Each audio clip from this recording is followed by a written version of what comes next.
কুদরি, কাঁচা লঙ্কা, চিংড়ি, টমেটো। নতুন পদ্ধতি রান্না, সহজ উপায়। আমি প্রেসারে দিয়ে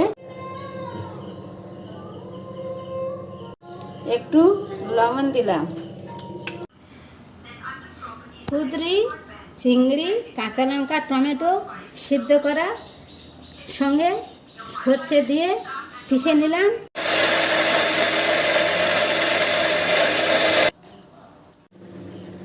প্রথম সর্ষে তেল, লঙ্কা, কাঁচা লঙ্কা বেশি দেওয়া হয়েছে সেই জন্য একটা শুকনো লঙ্কা, একটু রসুন, পরে উপরে একটু পেঁয়াজ দিলাম।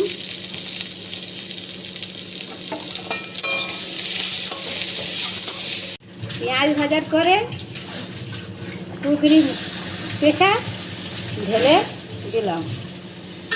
হালকা করে নুন আর চিনি উপর থেকে দিয়ে একটু কুদরি চিংড়ি কষা রেডি। আমি উপর থেকে একটু তেল দিয়ে দেবো, সর্ষে তেল। আর সর্ষে বাটা দিয়ে যে বাটাটা তৈরি হয়েছে এত সুন্দর লেগেছে, আপনারা শুধু খেয়ে দেখবেন একবার আর কমেন্ট করবেন।